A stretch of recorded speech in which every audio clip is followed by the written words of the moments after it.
Here at Monza in the sunshine, race 2 of the weekend in GT4 European Series is on the grid. We're slightly delayed after dramas in earlier races, including some barrier damage in the previous event, and that means that the teams are on the grid with a start time as yet not confirmed, but they are all good to go after a really interesting race yesterday that had everything in it really, with lots of good racing, with a couple of incidents as well. And a win for the second time this year for Enrico Förderer and Cedric Fuchs. A good result for the Ford Mustang of Sam Paley and Michael Haverens, first on the podium to be second, and more points for another combination that's had a win this year, Hudson Schwartz and Lucas Cartel, because having won at Paul Ricard, they finished in third place yesterday. Pro-Am honours to the Italians in the Lotus, the combination of Maurizio Coppetti and Massimiliano Schiavoni, and an Am win to Max Kronberg and Daniel Blichler. Max Kronberg returning to the series, having had to miss the first weekend at Paul Ricard. Let's take a look at what happened in yesterday's race. A good getaway from the front of the grid for Enrico Förderer, and his Mercedes AMG powered its way down towards the first of the chicanes.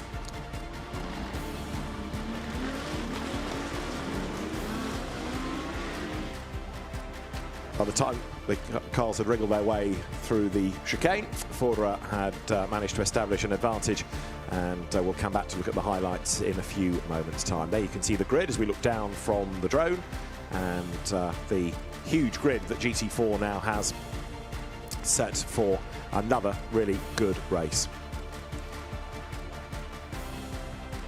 Audi's on pole position for both races this weekend, and yesterday it was the Benjamin-Lariche started Audi R8 that made the best getaway, powering its way into the lead on the way down towards the first chicane. But Cameron McLeod made an outstanding start, for which he was ultimately judged to have been out of position. The blue Mustang getting itself up from the fourth row to nearly the lead. He did get the lead coming out of turn 3, and then the Mustang started to power away into the lead. However, a 10-second penalty for being not a jump start, but out of position, in other words, across the white line.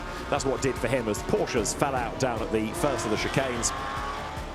Pedro Garcia was on his toes in number 74, Aston Martin. That car, sadly, though, would come a cropper later in the race. However, we also lost Mies Hauben. He'd gone well at Paul Ricard, but a big off put that Toyota out of the race, and we had a safety car situation. Race went back racing live with Mustang versus Aston Martin versus Audi for the race lead. But this is when Enrico Förderer started to make progress. Started up the inside of the Audi and the Aston, and was up into second spot. When the pit window opened, one of the first cars in was the team speed car Audi of Paul Petit and Greg Gilbert. Then a sizable off for Clement Zeiler, who had a huge accident going into the first of the chicanes. That was that car out of the race, and another caution period, as then Robert Consonny, having taken over from Benjamin-Lariche, started to scrap for the race lead. And it was a good move that put him up front, only for the car to have a gearbox problem, and eventually it would retire late race. It's been another disappointing season for Lariche and Consonny. And it also left the way clear for Enrico Förderer and Cedric Fuchs to come through as race winners, just ahead of Sam Paley and Michael Haverens at the checkered flag. David Anderson and Joe Osborne trackside as you hover over the grid, and we can go down to the grid and hear from Benjamin-Lariche. His car's on pole position, and he's hoping for better fortune today. Well, the reigning champions, and the pressure really on you. It's been a tough start to the season, really, and then yesterday it was looking all so good, and then things went wrong. Yes, yes, we have this problem of mechanics, a piece of 10 euros. So after the consequence wasn't good for us, but today is another day. We start in pole position. We dominated the meeting in free practice, in qualifying. Also in the race yesterday, we had the pace. So yes, I'm trust to Robert, who I'm sure he will take a good start, and we cross the finger to didn't have any problem. When you look off down there, and it's such a long straight down to the T1, T2, that chicane, a lot can go wrong, but being out ahead gives you that advantage of not being in the middle of the pack back there. Yes, but after, when you start in pole position, it's a big advantage, because it's you put the pace of all the drivers. So, and also we have a good top speed. It's a good advantage for the Audi. After, on sector 2, it's a little bit tricky, but yes, normally I cross the finger, I pray la Madonna, and we'll see what's happened. But we need to score good points. And, Yeah, you do. But you seem like you're confident, so good luck. We'll hopefully catch you later on. Thank you. Thank you. What Benjamin Lariche says about having dominated the weekend, absolutely true. But there's something about their luck. They either have a good season or one absolutely played with dramas. Go back to 2024, almost every event they'd either get a penalty or a puncture or be in somebody else's incident. The pace was always there, but just bad luck. Right, let's go back to the grid, because second on the grid, yesterday's winners, Enrico Ferderer and Cedric Fuchs. Bryn Lucas has done honours already, so let's now join Nina Jade Paul. Standing here with our current championship leaders, starting P2 today after claiming a win yesterday and your second win of the season so far. What have you got to do today, boys, to get another win? Yeah, so we hope we do the same like yesterday. It's still hard. We have a lot of good drivers, but we're in first row, and yeah, I hope Cedric give me a good car at the pit stop, and then we see what we can do in the end. Cedric, how are you feeling about your stint? I'm feeling good. I'm comfortable. It's a bit hot, but it's okay. We will see what we get. Well, good luck, boys. They work well as a partnership, these two, and let's see what pans out for the SRO Motorsport by Schnitzelarm team. They've had a victory today in GT2, so they're coming away from the circuit with a lot of silverware. Big crowd here as GT racing picks up in popularity season on season. The circuits and SRO spending a lot of effort these days making sure it's a fan-friendly experience, not just about what's on the track, but things to do and see off track as well. There you can see the variety on the grid: Porsche, McLaren, Ford, BMW, hidden away almost in that will be Ginetta and Toyota as well. So some good battles to look forward to here. And yesterday's race, Joe, as I say, we had pretty much everything. Yeah, it didn't feel like an hour's race, did it? There was action to go over multiple hours, and it was everywhere across all the classes. And yeah, the Audi's fast, but without luck yesterday, it seemed. Marco Signoretti had a good run yesterday in the very rapid Ford Mustang. Let's hit from the Canadian driver. Well, Marco, you're trying to stay as cool as you can with your cold pad just there. You need to stay cool here. Yesterday, your teammate Cameron had such a great start off the line, and we were going, that's amazing, the greatest move. We still loved it, but unfortunately, you got a penalty. Yeah, no, it was a bit unfortunate. I think even if he was in line, he would have had the same start. He just timed it perfectly. And a bit of a shame, but he did the most he could. And then what was really unfortunate was the two safety cars, right? We had that gap, could have settled in maybe P6, and instead we were shuffled further back like P13. So today, obviously, P13 a bit further back than Cam was. We'll try and make a start like that, but yeah, and then settle in, make sure there's a car for Cam and push to the end. Never say every day's a school day, so what have you learned from that start? How can you emulate what he did but not get a penalty for doing what he did? Yeah, follow the car in front. I think it's a bit tricky, you can wait for the team to call on the radio, call green. I think he was just trying to peek out to see the lights, because when you're following, it's really tricky. So I think, yeah, time it right and make sure you follow the car in front of you, stay in your tram lane, and then hopefully you have a good run. All eyes to row 6 for the start. Good luck. Thank you. They got 7th place in the race yesterday. Marco Signoretti will be the start driver. We do now have a confirmed start time. The 5-minute board is about 6 minutes away, so we're getting closer to starting the race. And the barrier damage that has delayed things sorted out at the Parabolica. There is Benjamin Lariche, the speed car Audi driver, another speed car Audi driver, Greg Gilbert, and Nina Jade Paul is with him. Gregory, quite a chaotic race yesterday. The car suffered some damage, we saw. How is it now? Yeah, it was a big one. Clément Seller missed his brake. He finished his braking in our rear. So my teammate Paul did a spin, and unfortunately, we was lucky because we can finish the race, and we finished 4th. We missed podium. We need good points now. So hopefully we will see a clear race today, because we need to score points now. Well, you're starting in a good position. Hopefully, the toe is pretty powerful here. What are you hoping for first? Yeah, to be honest, yeah. Good points it's on podium, and Paul did a good job. He started P3, we will see. Good luck. Thanks. Greg Gilbert, a very successful driver in GT4 European Series, Pro-Am champion, and he's run in one make Peugeots, for example, in the past as well. Grid now starting to be cleared. The Maserati safety car and leading car at the front there, all parked in formation. Joel Doval, the race director, now having had a confirmed start time, is able to go through the countdown and start to usher people off the grid. The 1 minute board, of course, is when engines will fire up. One car yesterday, Joe, that seemed to really struggle, McLaren, that just did not seem to have the pace. Yeah, they were finding clear air, weren't they? It was when they had to fight someone and the straight line speed was not there for any of the McLarens out there. So I'm sure they're already running minimum wing and to trim the cars out as much as they can. But yeah, for sure, they struggled with that straight line performance. Having touched on McLaren, Yanni Stephenhagens was one of the drivers yesterday for McLaren. He's with Bryn. Well, Yanni, it's a baptism of fire, isn't it, coming into GT4? Your history in Formula racing coming into this one. You've had some decent results so far, though. Yeah, it's been going quite well. First year in a GT car. It's a completely different approach to what I'm used to in the Formula stuff compared to this. This is, of course, a lot more chaos, I would say, but that makes it fun as well. Makes it really enjoyable to race in this. Talking about chaos, Harry's got to avoid the chaos at the start, and we've been talking about turn 1, turn 2, the famous chicane down there, which can cause some problems.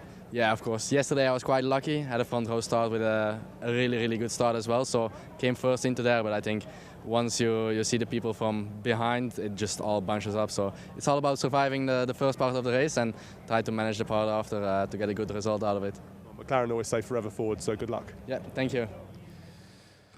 Let's see what extra pace these cars have today. Elite Motorsport has sort of marked itself out as being the go-to team for GT4 McLarens in this championship. And another quick car yesterday, Bas Visser, Leon van Vessevelt's JW Race Service Porsche, and Nina J. Paul is down there. Leon, you qualified in P14 yesterday. You're starting in P12 today. What's going to be the biggest challenge this afternoon? I think it's for us moving up the field.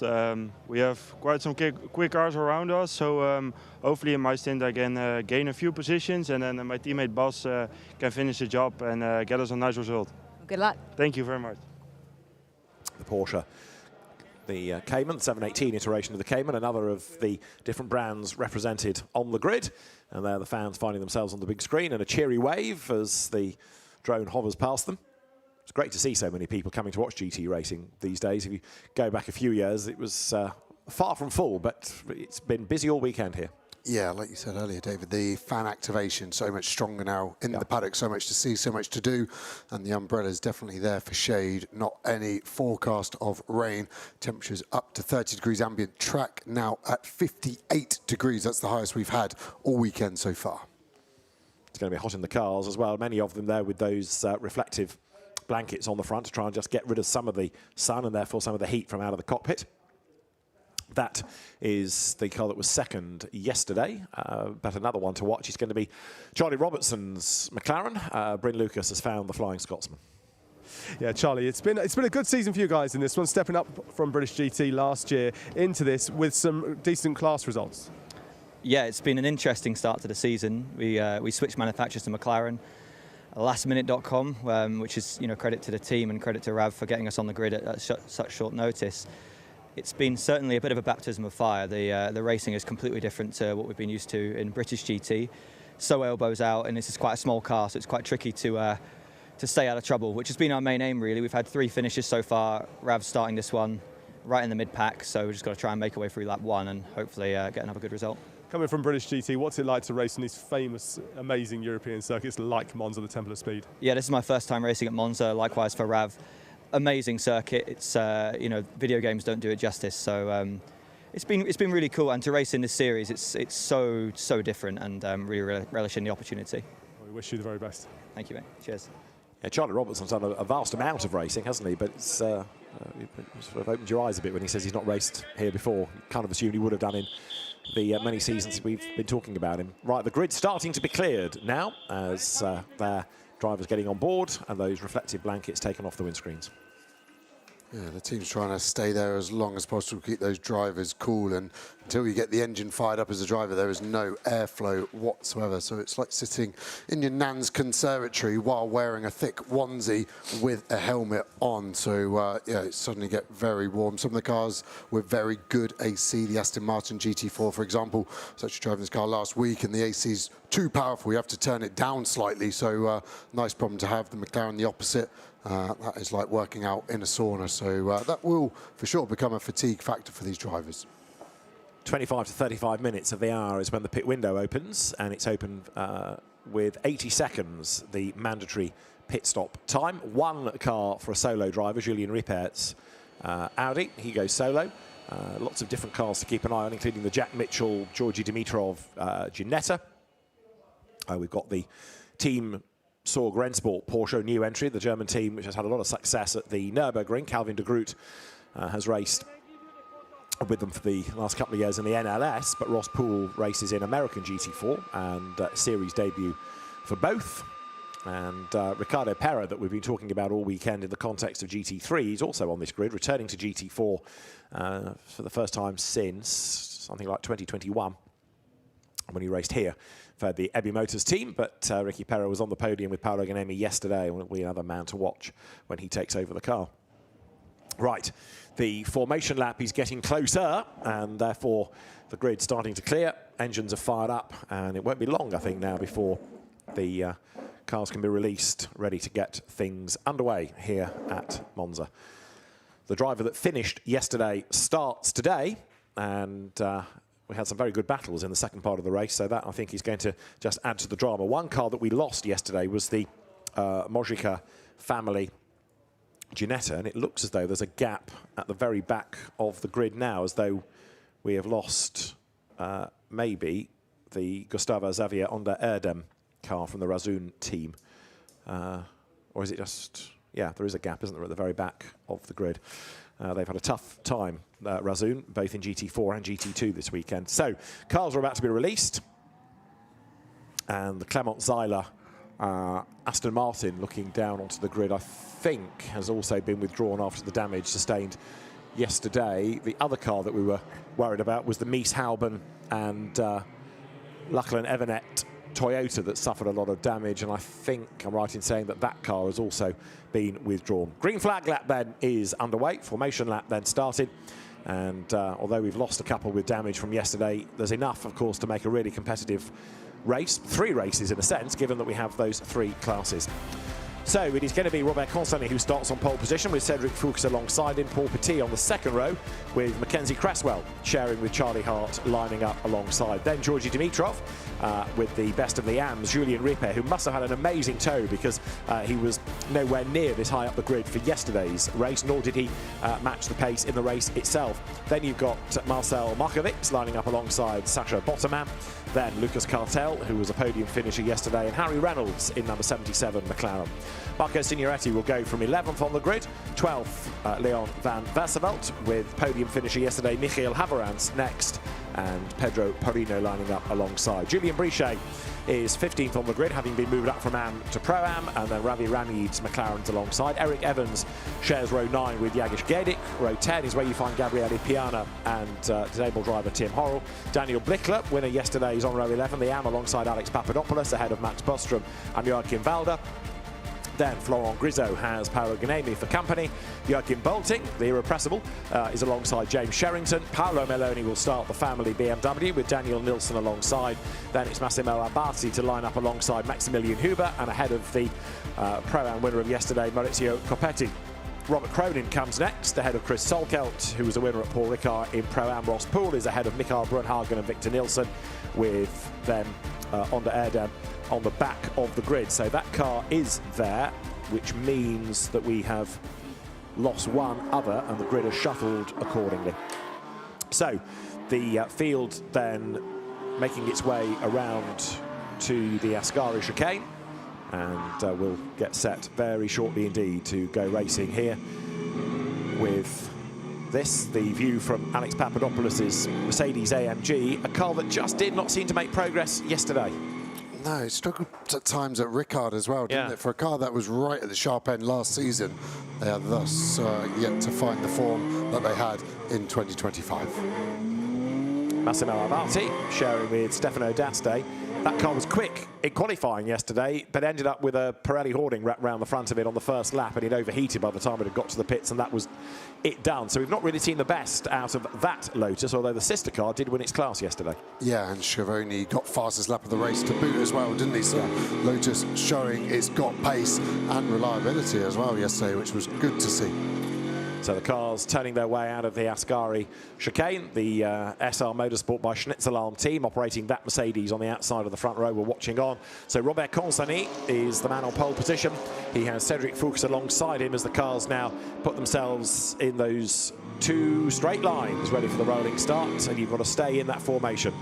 And you can see how busy it is. It's going to get even busier on the run into the chicane, though. Yeah, 2 onboard cameras side by side, so that could be a story to tell. This is a late race already, isn't it? And we've had a lot of track action, so I just expect those cars on your right of shot, the outside row, to maybe just pinch inside. They won't want to run around the outside of Parabolica and get a load of dirt on their tyres. And then they have to go over the grid boxes. That's what we saw, the penalty given to the 62 Mustang after its mega start. And just to confirm, the reason that the grid has shuffled a little bit is that the Mojica Ginetta that did not start yesterday has been withdrawn, and therefore everybody moves up one. So there wasn't a gap as such at the back of the grid. It's the gap further up the grid had been closed, and that's why it was out of position. So sadly, the Ginetta that was pushed off the grid yesterday, not making it even to the grid today. It's a wide open race, this, and let's see whether champions luck rides with or against. Robert Consani and Benjamin Lariche, their Audi on pole position, then the sister car behind, started by Paul Petit. We've got 1 hour on the clock. It is race 4 of the year in GT4 European Series. The cars now make their way up towards the timing line. The lights on the gantry red will blink green in a moment to get things underway. They sprint their way up towards the line. And as the lights change now, we go racing. There are 1 or 2 cars keen to get on the programme. And a good getaway by Paul Petit. Levels with Cedric Fuchs in the Mercedes as Robert Consani defends the race lead, heading down towards the chicane. But if they can all make it through here safely, then that will be quite something. It's going to be Audi first, but there's a big, big dive at the inside, and that, I think, was contact against the second-placed Audi of Paul Petit. Trying to work out who it was that came clattering up the inside, but you can see that mayhem has broken out at the escape road with McLarens, with Porsches there. It may well have been that Ginetta, Georgi Dimitrov, who was the really committed one up the inside. He's gained places, but he's also, I think, caused a bit of contact. Yeah, for me, he got to the apex, so it looked clean. I'm not sure it was the 2 Mercedes, the sister cars making contact at turn 1. There's a big impact at the back, and that is the Porsche, isn't it, of Hendrik Still and Joachim Volder. Yeah, Joachim Bolting's car is gone, and there's mayhem as in the dust cloud. People try to avoid the BMW of Jagish Gejdik, which was the other car involved. That's going to be a safety car, isn't it? I would have thought, to get those safely out of the way. So as the pack managed to get itself towards the Rogier chicane, a little bit of hit and shoulder, and it turned around rather spectacularly, both the BMW and that Porsche. So safety car is indeed deployed, and Joachim Bolting will be out of the race. You see the damage done to that car. There'll be liquid on the road as well. So down they come to the Ascari chicane. Safety car deployed. So it is Consani in the lead. It's Paul Petit second, and up into third place, Georgi Dimitrov, Audi 1, 2, and Ginetta 3. Yeah, it's been a strong start from Dimitrov, as we said. When we see the replay, I think there's quite a few things to dissect. At one was Dimitrov stopped at the apex and it was clean. My initial feeling, yes. And then did the 2 Mercedes, the 111 and the 1110, get together? And the Borusan Automotive car with a fair amount of damage as well. And that is day done for them. I think the Porsche has managed to reverse up the escape road, but that'll again need retrieval. So race director calls for the safety car, and that's even before 1 lap has been done, as the field now goes down towards the Parabolica, the beautiful Parkland circuit of Monza, playing host to big, big grids across all the different categories, GT2, GT3, GT4 and McLaren Trophy this weekend. And now the drivers have to keep working, keep the pressures up and the tyre temperatures up, ready for the resumption of the race.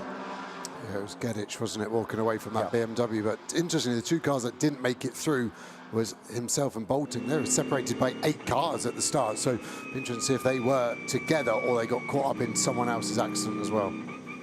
So this coming over the line is the Mercedes of Alex Papadopoulos, Luc Ibanez, the BMW being removed. Look at all the debris from the Porsche on one side of the road and in the middle. So there wasn't much of the front left, I don't think, of the Joachim Bolting car. So Robert Consani leads Paul Petit, Georgi Dimitrov is third, Cedric Fuchs fourth, Marcel Matovic is fifth, Sacha Botterman sixth, then Marco Signoretti, Mackenzie Cresswell, Julien Brichet and Julien Ripper, the top 10. And they, of course, had already shuffled the order once with people going up the escape road at the Rettifilio chicane. Well, that's the BMW, the Porsche also needing to be moved out of harm's way. There's been some big movers and shakers, hasn't there? And the only start I thought that was slightly out of line was the car in 6th place. Botterman just poked his nose to the inside. It was the 4th Audi on the grid. He just kind of stood out like a sore thumb for a split second, and he is fluoro yellow as well. We're on board with the 26 Lotus, just weaving left to right, trying to keep the tyre temperature there as best you can. And at the moment, Abate seems to be pretty happy with everything it's got. The Marshals have moved that BMW quickly, haven't they? And if that car and the Porsche are gone, then we could be going green in the next few laps. Huge amount of dirt on the racing line, though, however. Right, just talk us through the start, because it was a good getaway by Constantly, but watch that blue and white Ginetta.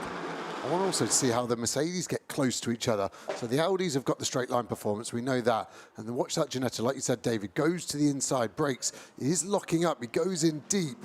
That camera would show that there was contact, doesn't there, into the side of the Audi. So maybe my first impression of him getting it stopped was incorrect. Then you see the two cars that finally get together at the next brake zone, already together, bolting on the right with the orange rear Porsche, and then the blue BMW to his left. So let's watch the Ginetta from here. And it comes in hot. It's the 3rd car on the inside. It hits the brakes, seems to lock up ever so slightly, and then bang in, and he does door the Audi. They both get away with it, and others take into the escape road, and it's hard to call at that point what is an unfair advantage. Yeah, it looks a bit like Dimitrov took to the curb to try to avoid contact because he realised he'd arrived a bit too quickly there, maybe. Yeah, keep an eye on the left of your shot, so the car's right on the edge of the screen, the ones that get into contact. Here's another view from slightly further back, and Mercedes definitely to get into each other, considering how far they were on the grid. You could see the start differences there as the cars stream through 2-3 wide. Bodywork nearly taking the drone out as well. That Mercedes gets a great run there, doesn't it? Was that Ibanez that we were on board with? Here's the Lotus of Abate. We do not get a good initial start. Everyone checking up, and then we've got to just choose where we go. Is it left, right, or centre? Almost coming to a complete stop. The Race Lab McLaren in front of the Cronin brothers all over the curb, and we're full on the gas, and actually bolting and getting just somewhere up the road, 6 or 7 cars in front of us, I think.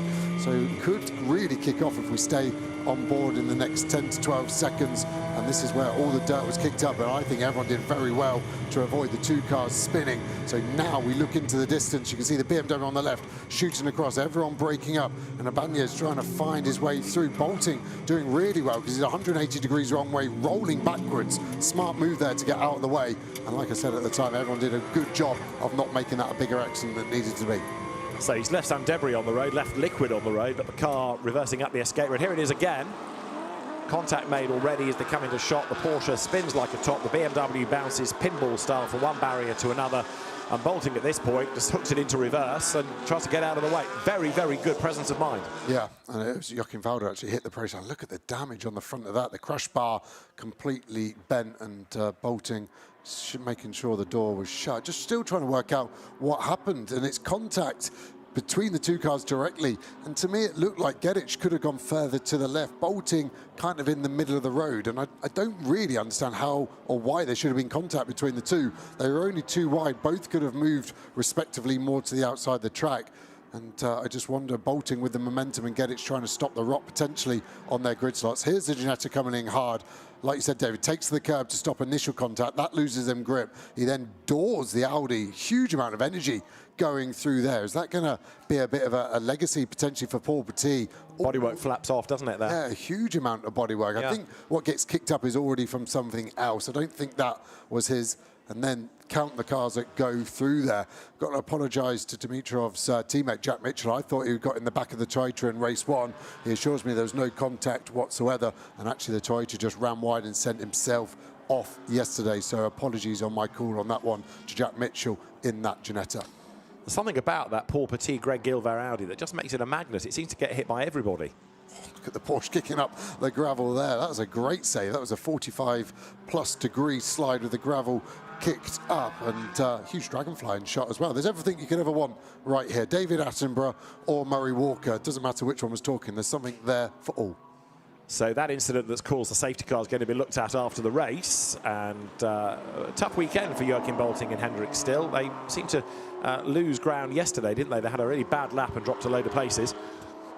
And now out of the race on the first lap, and a lot of damage done to the front of that car that will need repairing, of course, before we go to Spa at the end of the month for the next round. So we've done 2 laps. This is lap 3. We're behind the safety car still as the circuit is cleared of debris and fluid, and cars are moved as well.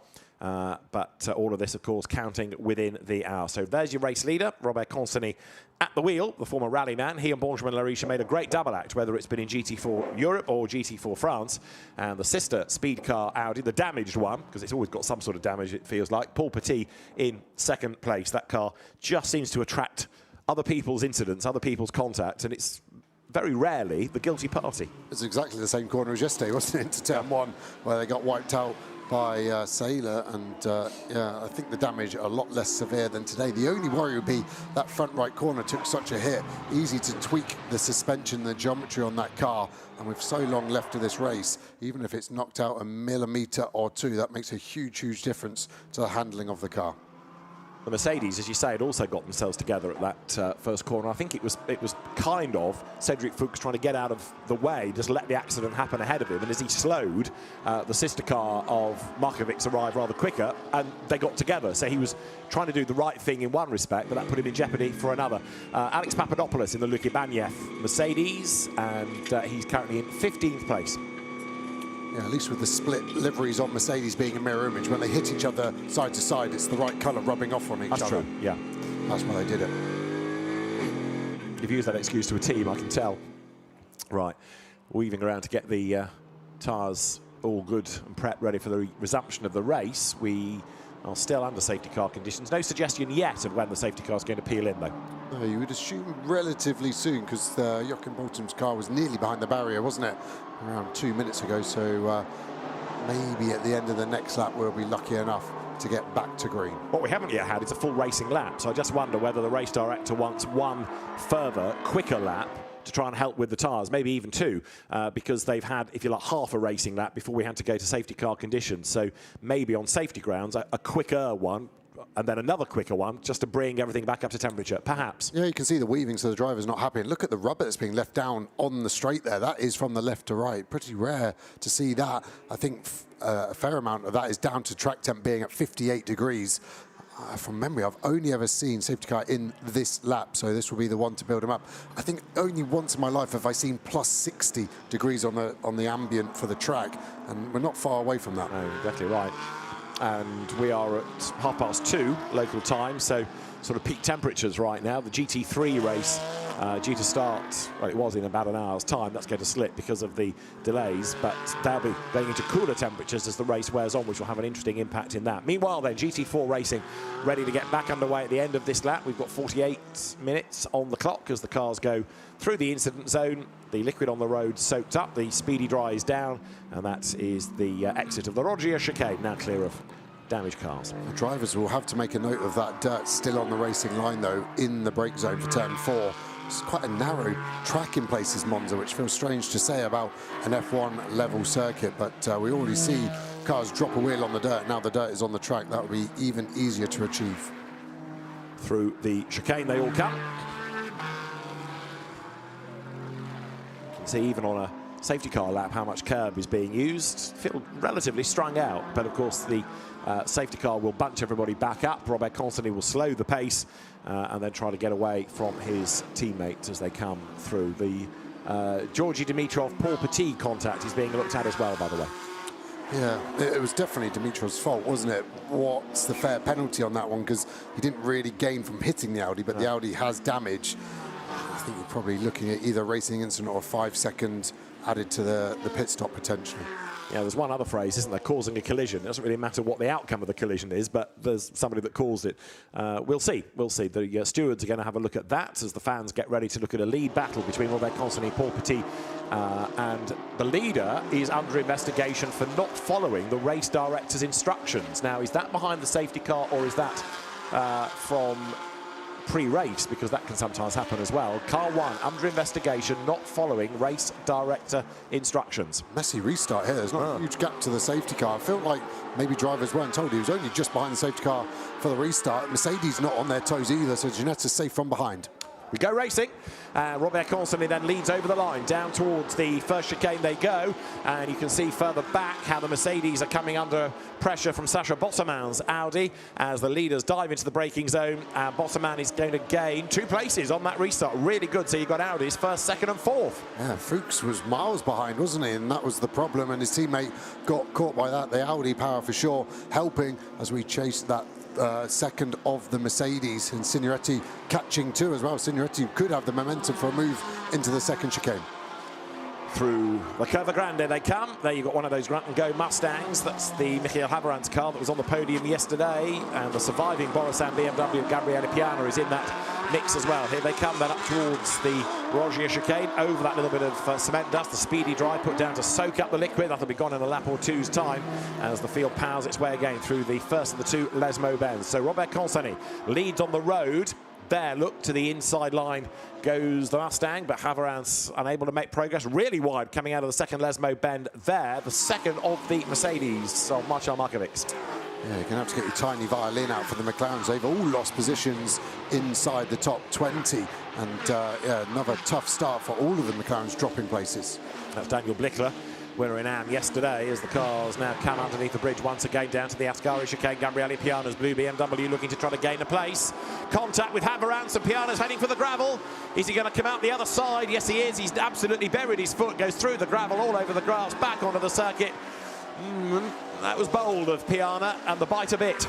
Yeah, there was no chance that move was working, and he felt that it was happening. I think then he just put a bit of left hand down and tried to force the Mustang out, but the Mustang seems to have stronger and pointier elbows, and the BMW kind of got what it deserved.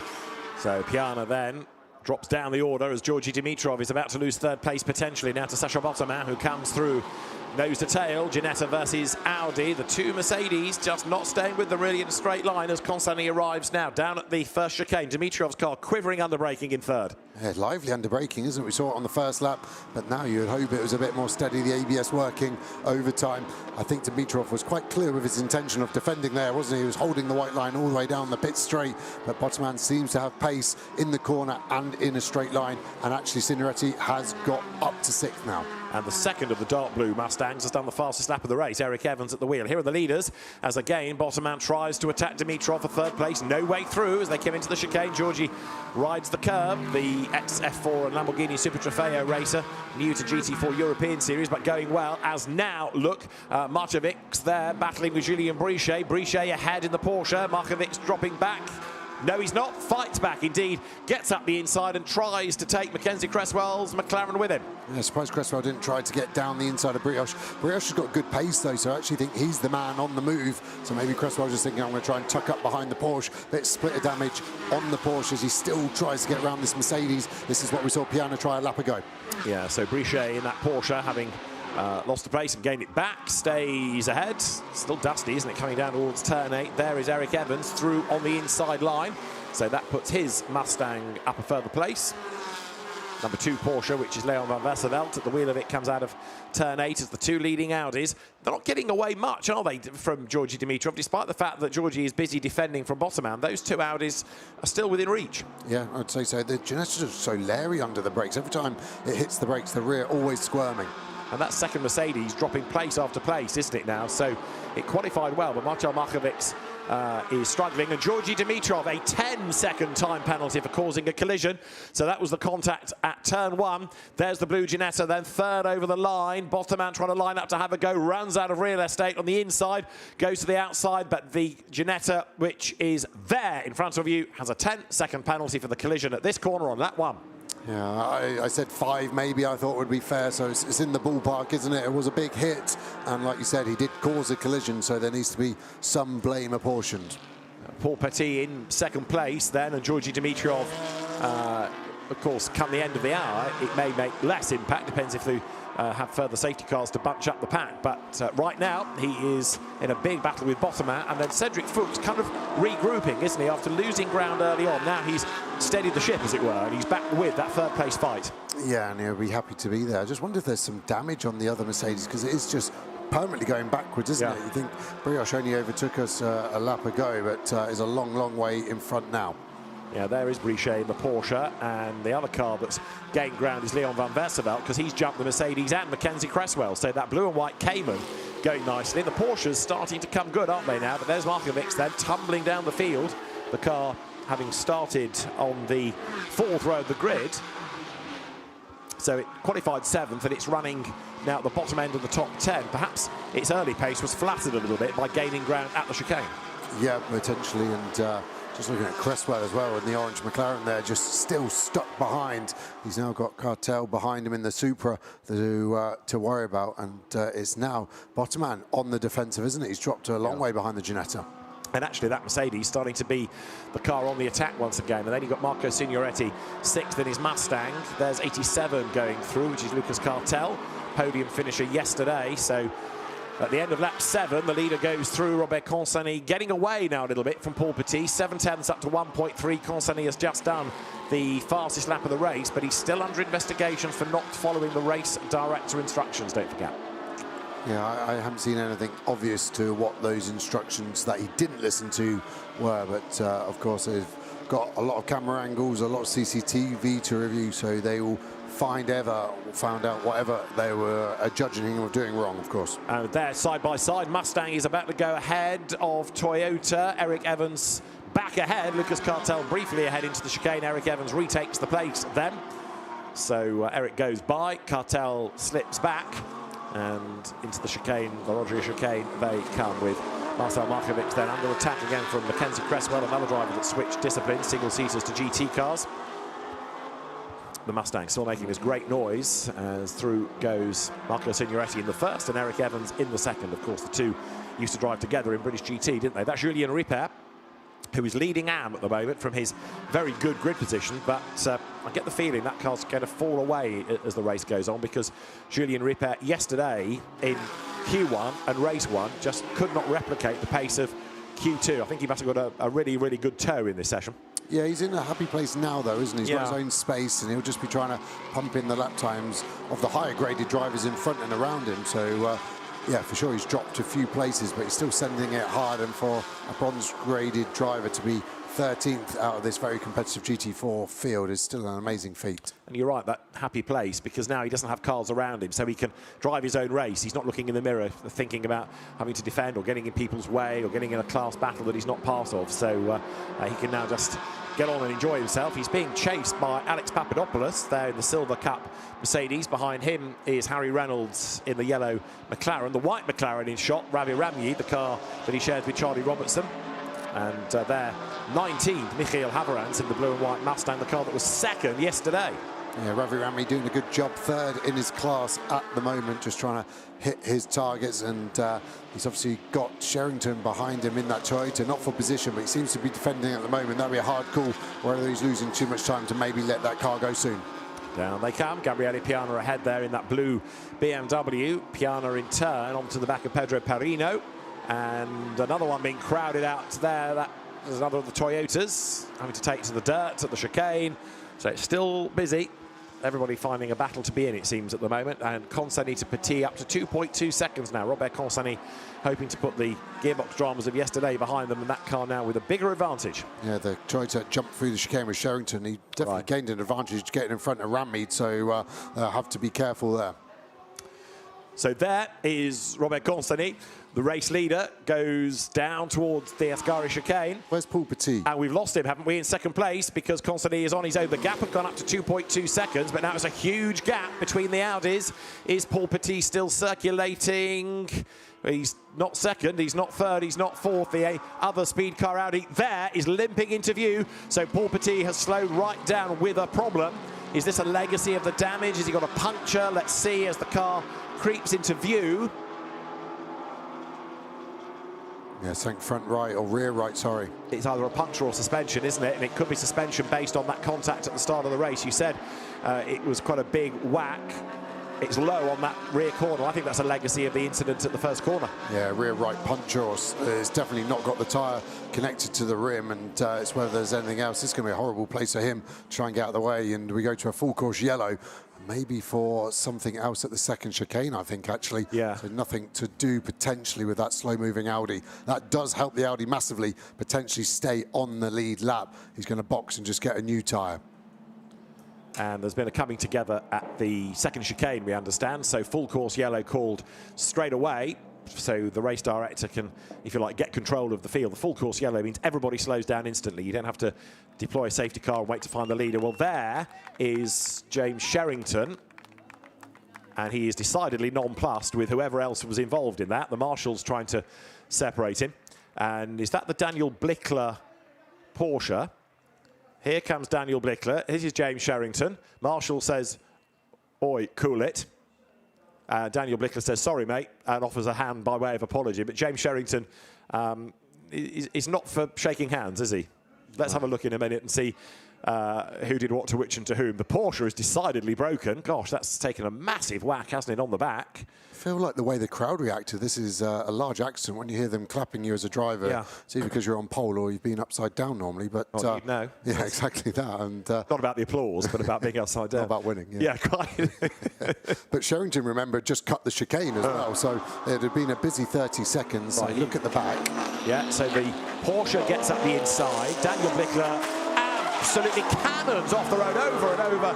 Wow, that is a massive accident. Oh. That's our second place AM car. And Blickler looked pretty calm walking out of that car. Don't know what was more scary, barrel rolling or about to get punched by Sherrington. But I mean, listen, Sherrington was innocent there, but if he hadn't cut the chicane, he wouldn't have been there. So there's some irony potentially there. But that car doesn't look as bad as it should. No, and James Sherrington, not remotely concerned that the poor guy had been upside down a couple of times. He was up for a scrap. Shall we have another look? Let's slow it down this time. So look in the background.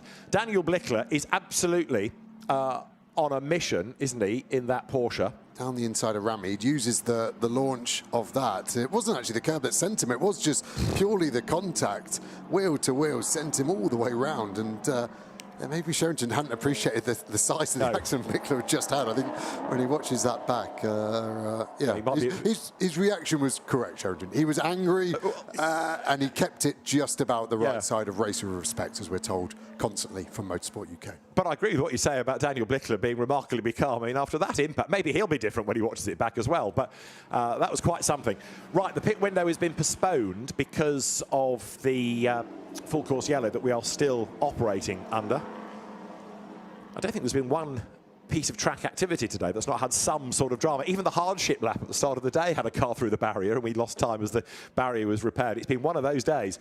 Pit window postponed by 5-minute minimum while they get the Porsche out of harm's way. But it stood up to that very well, although the second roll was in mid-air. It didn't really touch anything until it landed. Yeah, it's the bang that hurts, isn't it? So they say anyway. The invoice from the team doesn't go much better either. Yeah, I always send that to someone else. The Ginetta, we saw this yesterday, their full course yellow speed slightly too low. It seems to hold people up. I don't think it'll be an issue because I assume the safety car there on track is going to bunch everyone up like normal. But this does hurt the Ginetta, of course. So one more. There's no contact between Blickler and Ramid in the McLaren. And I actually thought the curb launches him more than it does. It doesn't. It is just the angle of the connection. The gravel trap as well, I think he digs into. But the full rotation in midair was particularly impressive. No barrier damage to worry about. That's true. As Sherrington's spinning, he misses the car rolling. So all Sherrington knows is he gets hit here. This is a mega angle. Watch him dig into the gravel. I think that helps the rotation too. Ravi Ramid has just got the best seat in the house and doesn't have a scratch on the car. He'll be thinking, well, Sherrington, you just cut the first chicane, so at least you've given your place back. But yeah, you're right. I don't think Sherrington actually ever saw what happened. He was spinning on a different axis to the Porsche above him. And so when he finishes spinning, he sees the Porsche up the escape road. So as far as he's concerned, he's just been hit by the Porsche. He's yet to really understand that Daniel Blickler has been through the air, but the safety car is there on track, ready to scoop up the field as we have just under 33 minutes of the race to go. What's that car part then, David? It's oil, that's called liquid, yes. Shows you what I know. Absolutely. That was Joe Osborne, everybody. He's available for weddings and bar mitzvahs as well. So over the line comes Robert Consani, who's managed to gain a massive gap here, but it's all academic, isn't it? Because we're going to go to safety car and everybody will bunch up. Driver okay for car 30. Race controller put on the timing screen as we have our second safety car intervention of the race. This is bad news for Georgi Dimitrov, isn't it? Because with everybody bunched up and they've got that extra time penalty to serve on the pit stop for the contacts, no gaps really around. No, that 10 seconds is going to drop him a long way back, isn't it? Before this safety car had a potential maybe of a top 6 if everything went well, and Jack Mitchell's pace would, of course, help the cars go forward from there. But now this is going to be a tough afternoon with just over half the race remaining. You see there on the inside of the shot, the banking built in the 1950s for when Indianapolis-style racing came here. They used part of the existing circuit and that banked oval, the Race of Two Worlds it was called. And it spurned the Lister Monza-Napolis as a car. There, Robert Consani weaving around. Still no further news as to this race director instruction investigation. The pit window, as we know, is going to be delayed because we're under a caution period. Only when the race goes back green can we think about when that may be opened. And again, the race director, Joël Dorval, may well require one passing of the timing line at least, so that not everybody comes in straight at the end following the safety car. And then the pit lane becomes rather overcrowded, just to stagger the gaps a bit.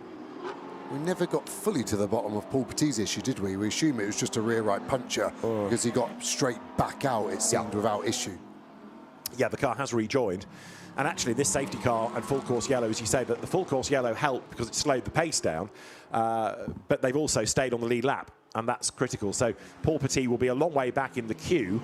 The negative, of course, is that it all happened before a pit window, so they've still got to make the regulation pit stop, but they are at least on the lead lap and can buy back places. Safety car in this time.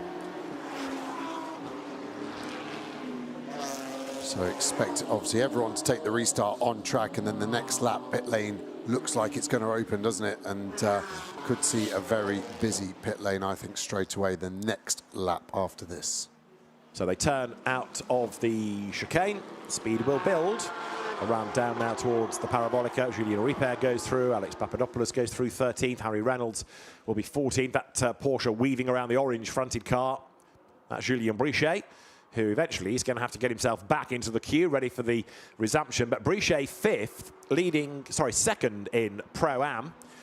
And certainly a force to be reckoned with here as we are ready to go racing once again. Robert Consani will lead the field around the Parabolica.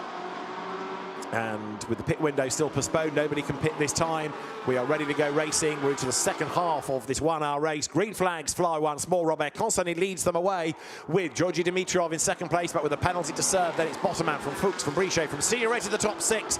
Down they dive towards turn 1 at the chicane. And it's Cedric Fuchs in the Mercedes, isn't it? Looking for a way to try to snatch third off Bottomman. Yeah, and the Porsche looking to the inside of the Mercedes. They're side by side, long way around there, tucks back in.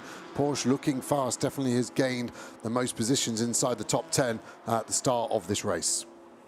So Julien Brichet in that orange Porsche, Am winner at Paul Ricard, reclassified for this weekend into Pro-Am, and still mixing it, if you like, punching above his weight, running in the top 5 overall. Here they come up towards the chicane, the scene of the 2 big incidents in this race thus far. And further back, Alex Papadopoulos there trying to find a way through on the inside, and Gabriele Piana up alongside Harry Reynolds, and he's going to go through. Over the oil and didn't take the road. I think Brichet's got past, he has. Great move, we saw him going around the outside into the second chicane, so this Porsche has been so quick. Can he catch the Audi in front as the cars scatter behind? Through the Lesmo Benz they turn. Number 2 Porsche, the blue and white one, is the car of Leon van Westerveld, as now Fuchs tries to come back at Brichet, but he's also now got Marco Signoretti right up behind him. Signoretti in the car that he shares with Australian star Cameron McLeod, and if that car is in the mix going into the second stint, then there's no reason to suggest it won't be. Then they are going to be very well placed for a good result, because they both have, Porsche and Mustang, jumped that Mercedes. There it is, that won yesterday and very wide has gone. Brichet off the road and back on again. Marco Signoretti comes up alongside in the dark blue Mustang. To the other side comes Cedric Fuchs in the Mercedes, but a mistake there by Julien Brichet. And so now Marco Signoretti, a real Mustang expert, comes up on the outside line, and he's got the drive. Has he into the corner? He goes ahead, nicely done by Signoretti, but he goes wide. Yeah, 2 places in 2 corners at the moment. They're going to be 3 wide potentially here. What's it going to be? Porsche versus Mustang. The Porsche has some damage. Fuchs comes into pit lane I'm surprised more haven't taken it. It's now a drag race to turn 1. So this is where the heavier foot counts. The NASCAR-style number atop the Mustang. Marco Signoretti on the outside, constantly the leader. Dimitrov second, Bottoman is third, and for fourth, Brichet will have the inside line, but Signoretti eventually has to skip across the gravel and the curb on the inside. See the damage on the back of the Porsche. Signoretti, I think, is ahead. Is he safe to keep the place? I think just because he was there, and to me, the Porsche eased him out. Might not be a position given, though, because it looks like the Porsche is going to reclaim it. Was that through pace, or was that Signoretti lifting out and deciding he wanted to give it back before a penalty was given?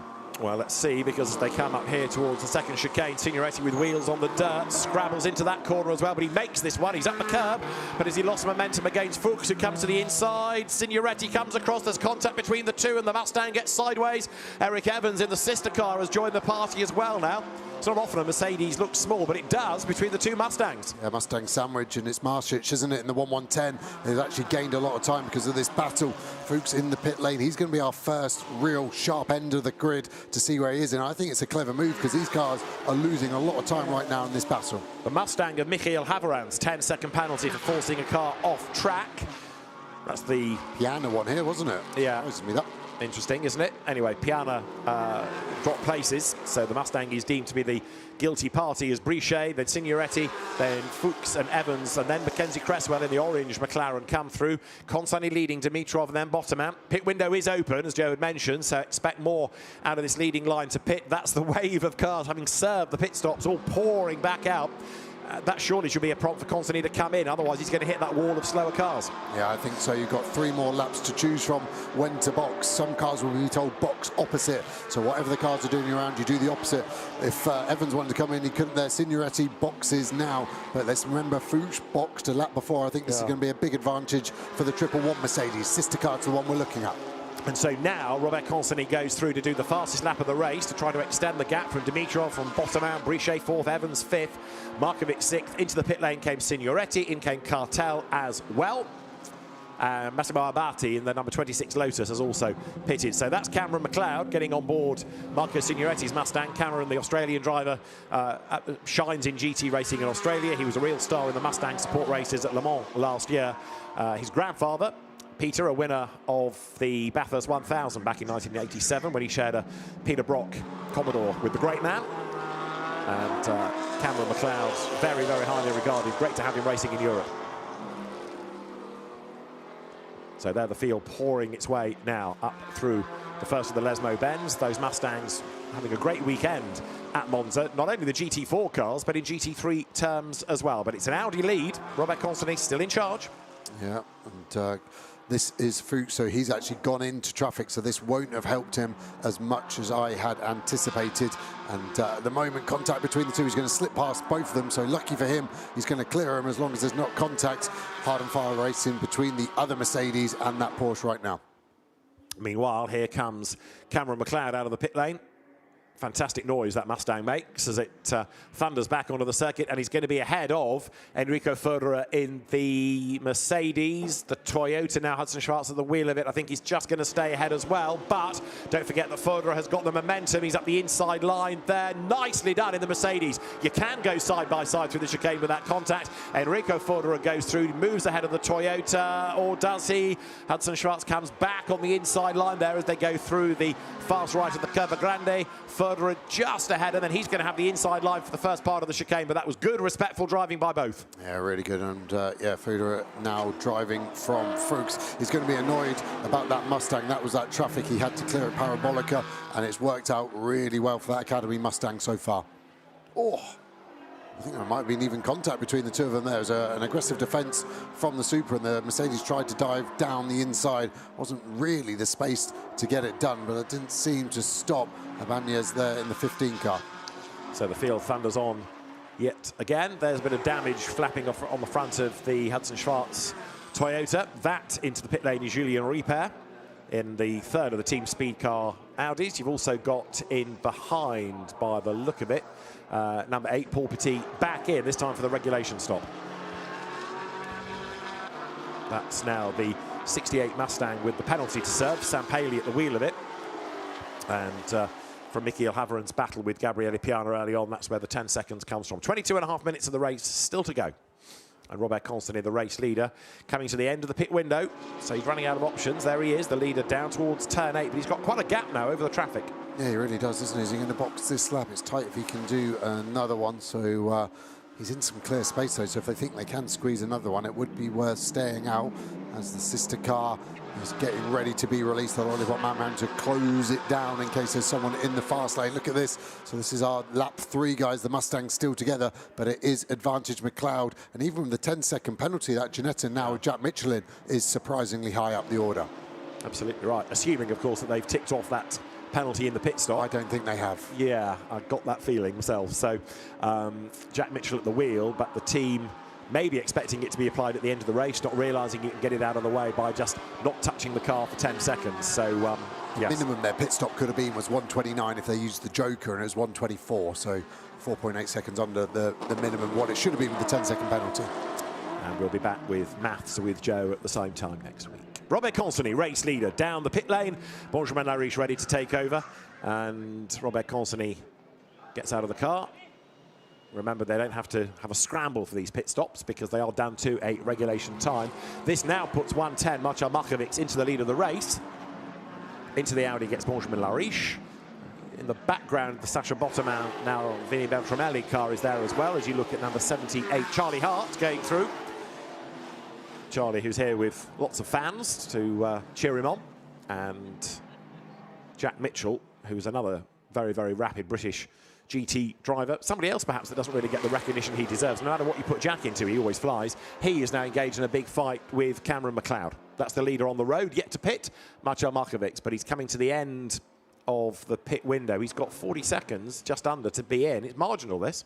Oh, I don't think he's going to do it, personally. I don't think he is either, no. Sector 3 is more than 40 seconds, and he was at least 10 seconds away from that. So, yeah, potentially they've made an error on the decision when to box that car. I wonder if it's something as simple as the radio not working and he's not heard the call, as there, Benjamin Lariche, he's going to rejoin as the race leader, and up into second place, look, Vinny Beltramelli in Audi number 3. Jack Mitchell's going to be third, but we're not convinced he served the penalty. The leader is under investigation now for speeding in the pit lane, and then in fourth place, there, the blue Mustang of Cameron McLeod. Fifth is going to be Federer, and that's skipping off the road in 61 Mustang. That was the car started by Eric Evans, wasn't it? Yes, the 12 BMW there has really jumped the order after the pit stops. That feels like it's gained 5 or 6 positions after Piana's pretty racy, interesting stint. And yeah, they've really done well in the 12. Yeah, Nathan Van Springel was the Mustang driver that was going off the racetrack. So there's a lot to shuffle out of this yet. Of course, that Piana BMW now given over to Thomas Rackle, who is far less experienced. There is the leading car in. He has just made it in. With the window being delayed, they've been able to just eke out another lap. So into the pit lane comes Marcel Markovic, and he has made it in, but only in the nick of time with about 20 seconds to spare. Right now, lots and lots of overtaking still possible here as Sam Paley goes through ahead of Julien Ripert. That battle going on for 16th place, with Paley having cleared the Audi since the start of the lap. Ripert now with the ominous 3 letters in the windscreen, RIP, has again just got to steady that ship doing the full race by himself, so he knows what the car can do, but fatigue potentially setting in as we look at Lariche now just miles ahead of everyone. And I don't think the Mercedes doing its final pit stop should be troubling him either. Where's this car going to filter in? It should be somewhere between his sister Mercedes and that Porsche is my initial feeling. You've also got number 3 Audi under investigation for speeding in the pit lane. So again, has Speed Car done something slightly erroneous with the settings there for the pit lane speed limiter if both cars are copping? So there is confirmation, the leader, a 10-second time penalty for speeding in the pit lane. Robert Constantine comes, or now Benjamin Lariche comes across the line, 6 seconds clear, but with a 10-second penalty. He's got to push like mad now. Really does, doesn't he? The team would have told him straight away, I'm sure, 18 minutes remaining, and sure enough, that Mercedes just slot into that lovely gap for him. Eyes forward for him. He'll want to try and race forward and see if he can get inside the top 5. And there's the other speed car, Audi, 10-second penalty for speeding in the pit lane. So the top 2 cars in the race, both with the penalty. Third is Jack Mitchell, who we're not sure has served his 10-second penalty. Things are looking good for the Mustang. Who got a penalty yesterday. Yes. And then yesterday's winner, 5th, Enrico Federer. So Cameron McLeod here has got to keep on pushing because things may be falling into his lap. Yeah, and will the Academy tell him as he looks for a lunge there? It's always a horrible look there because there's just not a big enough brake zone to make it look easy. So to overtake there without contact needs a lot of help from the car in front. Jack Mitchell won't be offering that to the 62 car, I don't think. And a huge slide. Is this going to give Forder a chance and the Mercedes to get a run? Cameron McLeod, well versed in how to control a sliding Mustang, but he keeps the Mercedes at bay. Jack Mitchell then in that Ginetta sees the battle going on behind him. That helps him a little bit. Enrico Ferreira to the outside line. That's brave to try the outside line there, and he can't go through. Cameron McLeod, certainly not a Monza expert, but he's going very nicely indeed here, as there is the race leader on the road, but he's got the penalty. Behind him, it is Vinny Beltramelli with a penalty. Third is Jack Mitchell, maybe with a penalty, and Cameron McLeod in the Mustang fourth on a part of the racetrack that is very Mustang friendly. He's got this long straight, and then an even longer one the other side of the parabolica. Great on the brakes, I must say. I thought he'd broken too late there, but checked up much quicker than the Audi and the Ginetta in front of him as well. So McLeod just needs to bide his time here. For me, he's got the fastest car out of the four here. Just needs to work out where the weakness of the Ginetta is and can he make a move. But he's got to do the thing which is hardest for a driver, look forwards and backwards at the same time. Race leader goes through 6.5 seconds to the good and 6.9 ahead of Jack Mitchell. So it is the race leading Audi versus the Ginetta for the battle for the lead. It may be that the Ginetta gets the penalty added on at the end of the race, having not served it in the pits. We will wait for confirmation of that. Race control will no doubt have the data that says the penalty hasn't yet been served. Cameron McLeod is hoping that the Ginetta does get a penalty, and he's within the 10 seconds of the leading Audi and can inherit the win. So there's still a lot to shake out of this, but it's just a shame it's down to penalties. Yeah, and I think McLeod needs to get past that Ginetta, otherwise the gap will go over 10. That's the big issue there, isn't it? Car's still battling all the way down the field. You can see the M-Class leader of repair there in the red and chrome Audi. Still doing a good job, still doing enough to win his class. Yeah, number 24, which is Nico Ferreira, taking over that Porsche from Julien Brichet. They can inherit the Pro-Am win. I was just wondering whether Beltramelli might be the sacrificial lamb, told to slow the pace and stack everybody out behind so Constantly can get away. But if they do that, they compromise their chances of winning Pro-Am. So the cars then come now down through the Ascari chicane, and Robert Constantly 6.5 seconds clear of Beltramelli. He needs to be 10 ahead, as we've been saying. Yeah, we're being told that race control is saying 10 seconds added for the first three, but also the Mustang of Paley in 12th place. So the first three are the ones that we're obviously going to keep an eye on. So they didn't serve the penalty, but they did a slow pit stop, the Ginetta, by 4 seconds. So that's really hurt them today. And there's damage on every panel of this Pro-Am Cup leading car at the moment. Yeah, he's leading by default, isn't he? So Nico Ferreira, who was a double Am winner in Paul Ricard, could be a Pro-Am winner here as the fight for second on the road comes down to the chicane. There you've got Cameron McLeod having a look on the inside, and he can't find a way through, or can he? Because that round the outside is the Enrico Ferreira Mercedes. That's for position. These two unpenalised cars switch around for fourth place, and that is critical now for the outcome of the race. The Mercedes jumps the Mustang. Could be race win, couldn't it, at the moment? And with less than 14 minutes remaining, what can the Mercedes do about the Ginetta? The gap has grown a bit, of course, with the overtake compromising them both. Mitchell looks quicker, doesn't he, than the Audi, but unable to do anything about it at the moment. So they're going to stack up as a 4. Is it going to become a 7 with the Porsche, Toyota, and the others soon catching quickly behind? We've got 13 minutes, 13.5 minutes on the clock, and a 7-second lead. Consani over Beltramelli, but he's got 7.8 seconds in hand over Ferreira. So now Enrico Ferreira needs to try to clear the Ginetta. Getting past the Ginetta is going to be key to all of this, isn't it? Yeah, I think that's possible, but overtaking Beltramelli, I think, is a big ask. I think that's where the team orders that you said about, and potentially just the pace of the Mercedes versus the Audi, will be a struggle. Yeah, perhaps the team have realised that come what may, they're not going to keep the class win over Ferreira, so they might as well try and get something out of it. Let's see what Beltramelli can do to repel borders, as it were, as they come out of the Ascari chicane again, this lap number 19. There's Constantly, the race leader. Look in the background, you're looking for the yellow-fronted Mercedes. And there is Enrico Ferreira lining up to make a move against Jack Mitchell's Ginetta, but not here. He's not. Equally, Jack Mitchell needs to get past Beltramelli. McLeod seems to be dropping back all of a sudden and trying to get clean air. Is the Mustang running hot at the moment? He's dropping off that lead battle, and actually he's getting caught by the sister Mercedes behind. As going through there, number 2, Bas Visser in the Porsche. So there's the leader, and now it's game on for third place, isn't it? Jack Mitchell under real attack from Enrico Förderer as they go over the line. Förderer has now done the fastest lap of the race. He moves to the outside line as they come down to the chicane. Outside for part one, inside for part two. Jack Mitchell gets up the curve. That's the Dimitrov line, but without contact this time, and he comes out ahead. So it is still Ginetta ahead of Mercedes, but you're right, the Mustang of Cameron McLeod has dropped back a bit. Yeah, Mercedes got the cutback, but doesn't seem to have the momentum. Mitchell's still got a good exit, even though he had to defend. Is there going to be another overtaking opportunity on this lap, or is it going to have to be a whole another lap until they get back to turn one for the Mercedes? Jack Mitchell just skimming the dirt, and he hits the curb and gets all unsettled, and then absolutely gifts the place to Förderer up the inside line. Here comes McLeod. Jack Mitchell makes a tiny error. Through goes Förderer. Through on the inside as well goes McLeod, or does he? Because Jack Mitchell keeps his foot in around the outside, and yes, the Ginetta comes back ahead of the Mustang. Great recovery by Jack Mitchell. That was insane. The grip that was definitely not there. Mitchell just sent it and looked up and prayed, and the car was moving around, but really good timing from the Mercedes on the cutback. Maybe in a slight bit of contact between the two, but it was clean, and I think the Mercedes now has a chance to get down to the Audi. He's only 7.5 seconds off the leader. Absolutely right. Stefano D'Aste's Lotus, by the way, has just got a 10-second penalty as well for causing a collision. Thomas Rackel's BMW dropping back a little bit. Thomas new to this championship, so not as experienced as driver one, Gabriele Piana. So the race leaders, with now 11 minutes to go, come down to the parabolica. The lead gap had come down anyway, in fact, last time, Constantino Beltramelli, but now it is Enrico Förderer who is within the 10 seconds of the on-the-road leader.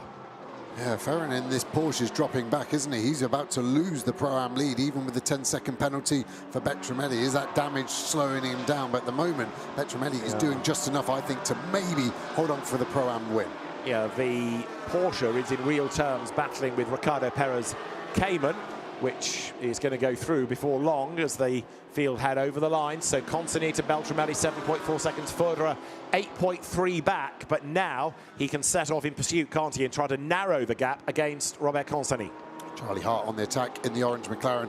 The only McLaren I've actually seen do an overtake there, and the BMW up on two wheels fighting with the Mustang. This gives Ferrin a chance to get back and get pushing, but at the moment that car going backwards and contact there. I think there might be suspension damage or not for the BMW. That was a huge amount of contact, and again potentially unnecessary between the two. So the Porsche damage bill goes up. The BMW just about survives, unlike the sister car. Stefano D'Aste, I mentioned, got a penalty. He's now done the fastest lap of the race. So yesterday we had a Lotus being the quickest car of anything, and it's the same again today. The leaders are on lap 21, and 9 3/4 minutes and counting remain as another battle develops here. BMW versus Porsche. Victor Bouveng is ahead of Ricardo Pera, who's got to get his GT3 chip into his brain after this. There, way up the curb went Thomas Rackel. That's Sam Paley ahead. Here comes Ferrarán in the Porsche to get up alongside, and Rackel in the BMW. Contact is made, and once the contact is there, it unsettles the BMW for more contact. Yeah, the BMW eased him over, and the Porsche, I think, just decided I'm not moving anymore, so you can hit me, and rub each other at the in quite an aggressive manner. But yeah, like you said, this Porsche, every panel seems to have a dent on it, apart from the roof. So now, look, Jack Mitchell dropping back a little bit from Enrico Förderer. He's defending from Cameron McLeod. Then you've got Julien Lepotelos behind, having taken over from Markovics in the other SRO Motorsports Mercedes. We still have Förderer within the 10 seconds of the leader, but he's got to stay there for another 8 3/4 minutes. Benjamin Lariche, the race leader, has gone across the line. And Förderer is still 8.3 seconds back in third place. Förderer's last lap is fractionally faster than Lariche. Yeah, it's been ebbing and flowing, hasn't it? But only a 10th or 2 either way. So Lariche will have to dig deep now if he's got any pace. This is where he's got to use it.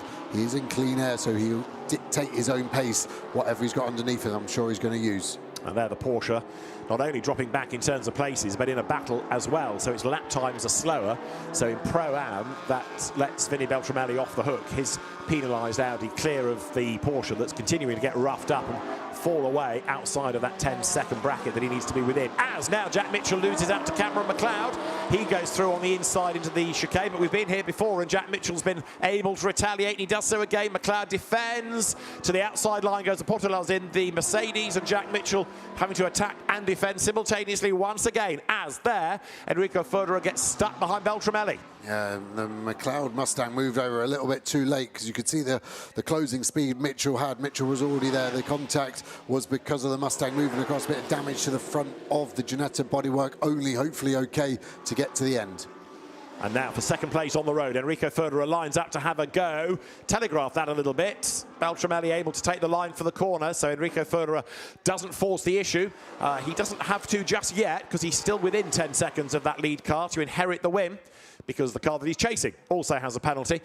This is where some of the pressure is not only on the man behind the wheel, but also the team studying those gaps and saying to Ferderer, you can either sit there, you're safe, or you now need to start pushing. But they don't need to leave it too late to tell him to push, for fear of actually losing the win that he's on target for. Yeah, Elite Motorsport roughing each other up there as we go to the third elite car of Charlie Hart. Certainly the only McLaren I've seen overtaken at the moment in the battle with this Mustang. He's trying to defend from the Mustang. He's losing touch ever so slightly with the Supra in front. And yeah, the fear is if this Mercedes keeps attacking the Audi, then they're both going to lose time. And Beltramelli at the moment actually almost would just let him go, would be the better option for himself, but not the better option for the team. Jack Mitchell dropping back, isn't he? We've seen him lose out to McLeod. He's up the curb and sideways there and just able to avoid contact with Julien Apotelos as they come through. So the former GT3 racer Apotelos falls back again behind the Ginetta. Lead gap, first to third, which is the really relevant one, is 8.5 seconds. It is going to be marginal, this, because Benjamin-Lariche doesn't have to extend by much, does he, to tip over the 10 seconds, especially still with Ferderer trapped there behind the sister speed car Audi and Beltramelli. You could even get a situation where Beltramelli just backs him off really aggressively, but I think he's down the inside, so that's not going to be a play. And now what is the pace? He's got a second at the moment to win this race by, but he'll want more of a margin. Yeah, so now Enrico Ferderer looks to try to do the double, doing 2 in a row in GT4 European Series. Not easy, as there Apotelos does clear Jack Mitchell. What's going on with that Ginetta? It's fading a bit, isn't it, late race? Here's the gap then, as they come down towards the Ascari chicane. 8.9 seconds at the last timing point. A little bit of time lost by Ferderer as he got past Beltramelli. But as they come down towards the Ascari chicane, we'll get the proper gap at the end of the lap. But now that he's in clear air, Ferderer ought to be able to start hunting down that leading Audi. Doesn't have to catch, just has to get a bit closer to be secure for a win. Yeah, and 10 seconds is a long old time, isn't it, when you look at the whole straight in between the Ascari chicane and the last corner at Parabolica. A little bit of damage on the Mercedes. You can see it on its front left corner. That shouldn't be hurting performance too much, but now it's in clear air. Let's see what he can do on the next flying lap. Yeah, it's qualifying laps for both, isn't it, for Lariche and for Ferderer here. Benjamin to pull away, Enrico Ferderer to close up, make sure he's within the 10 seconds. Over the line comes Lariche. Again, champion's luck, you know, they're under investigation for not following race director instructions. They then get done for speeding in the pit lane. When it's not your day, it's not your day, but it's almost their day. 9.4 now is the gap. So Benjamin Lariche, with 4.5 minutes on the clock, has very nearly cleared the penalty. Yeah, he pulled 2 tenths in the final sector alone, so and that was a clear lap for the Mercedes, a clear sector for the Mercedes, so no traffic there. Looks like Victor Bouving just pulling away from Ricky Perra in that Pro-Am battle at the moment, the BMW versus Porsche. And also last time around, Lariche did the fastest lap of the race, so he's got the message about push qualified type laps here, extending the margin up to 9.4 seconds over Enrico Ferderer. As long as Ferderer is within 10, he'll take the race win, but it's getting marginal, this. That's Visser getting past Perra there. It's interesting because Perra's pace was very strong a lap or 2 ago, but has now lost a place to a fellow Porsche. Yeah, they're different classes, aren't they? Bas Visser in silver, Perra in Pro-Am with Paolo Ganemi. Cars again here coming up to the Lesmo Benz. In the first sector of this lap, Lariche quicker than Ferderer.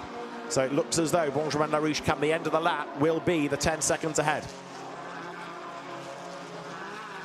That was Ricardo Perra way up the curve in that red and white Porsche. You can actually hear the RPM raise that much, and obviously the diff not that tight, so spinning up the inside rear, and it's given Ibanez in that Mercedes a chance to get past Ricky Perra. I think he's just covered it off as they fire into Ascari once more. So through they turn this lap 24 with just over 3 more minutes on the clock. There's Nico Farran's rather battered Porsche going through. That's Ricardo Perra, still in a battle. Down to the Parabolica they come. Second sector, Ferderer slightly quicker than Lariche. Benjamin Lariche has just gone across the line as we look at this queue of cars coming down towards the Parabolica. But at the end of lap 24, 3 minutes to go, 2 more laps I would offer you. The lead gap, 9.4 seconds. Ferderer is just in touch still. 400ths gained back for the Mercedes of Ferderer, so at the moment this would be the race win. They're going to squeeze a few more laps in, though, so this story is not done. It seems Sector 1 and 3 are Audi sectors, but Sector 2 is where the Mercedes is stronger, and the lap time so similar to that last time by. Nico Ferrarand's car quivering under braking. That's the orange and white and black Porsche. That's Ricardo Perro going back ahead of Bas Visser, and Julien Ripper is there, and Stefano D'Aste is off the road behind them as well in the Lotus. So it's still all kicking off, isn't it? All of this is happening around 11th and 12th and 13th places and back. The whole line of cars going through en masse there. Yeah, with the multiple safety cars, it's kept people bunched, doesn't it? And Ricky Perez still can't get back. And remember, that car was right behind Victor Bouving, the BMW coming into shot now. So this battling hurting both the Porsches, considering in separate classes. And they've got the AM Cup leader just behind them, which is still Julien Ripper. So the race leader is currently on lap 25, 1 minute and 3/4 to go as you look at now the Victor Bouving BMW just hanging on to the place. More dirt and dust kicked up in the background.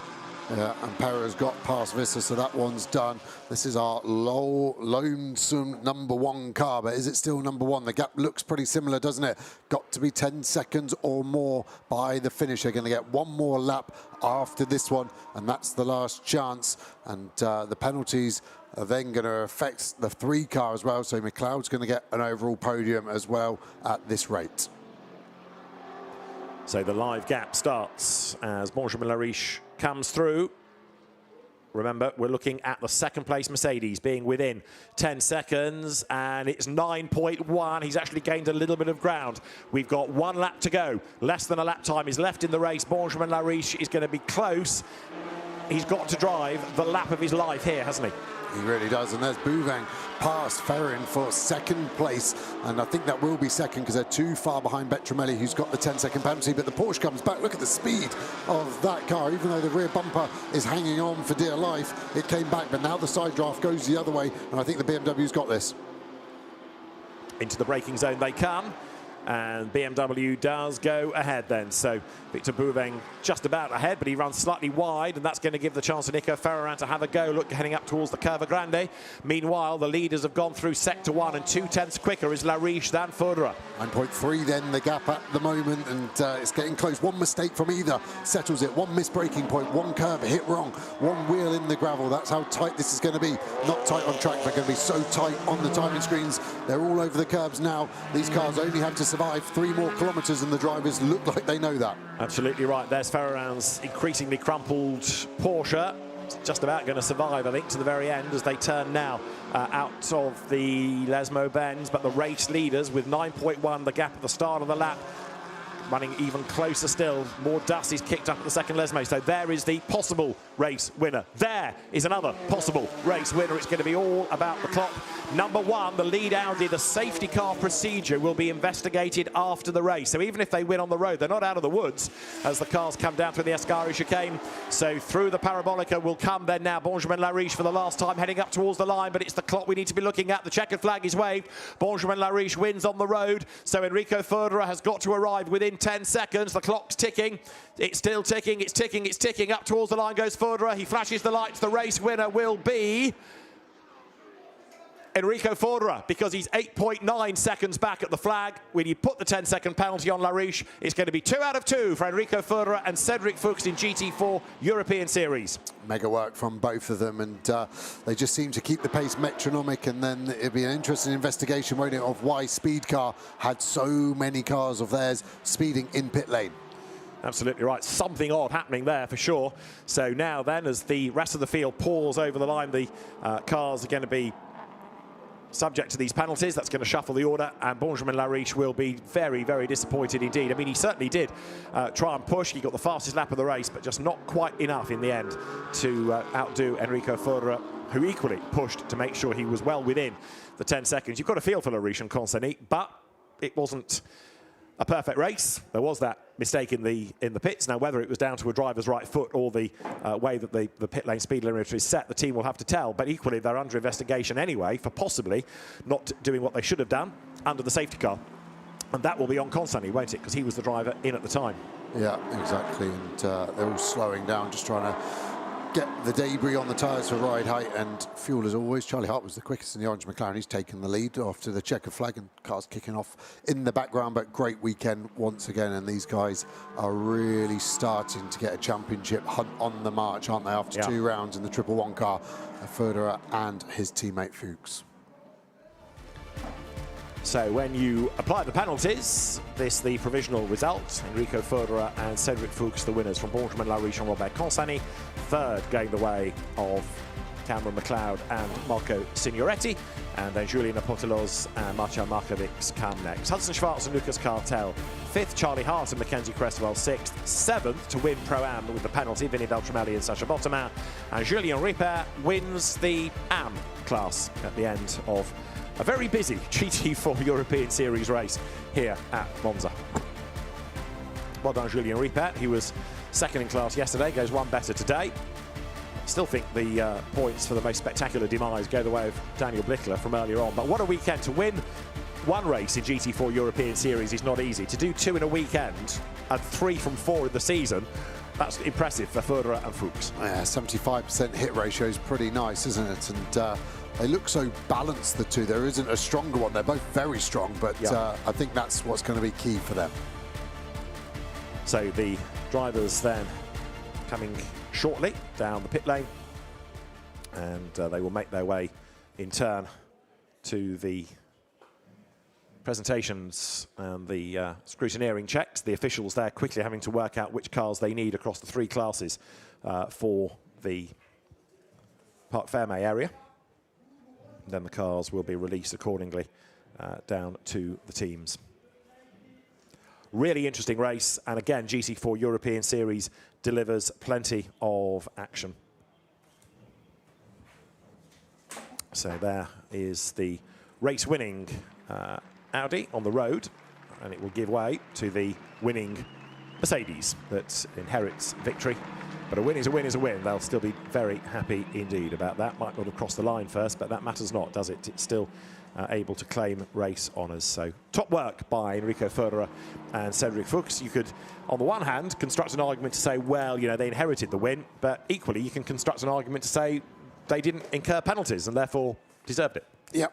Luck forms a part of a championship, but you make luck from your own decisions as a team. We always talk about this, don't we? GT racing are so important, and that's in front of the scenes, the 2 drivers, but behind the scenes as well. And these cars take a huge amount of effort to run, and that really shows at this level.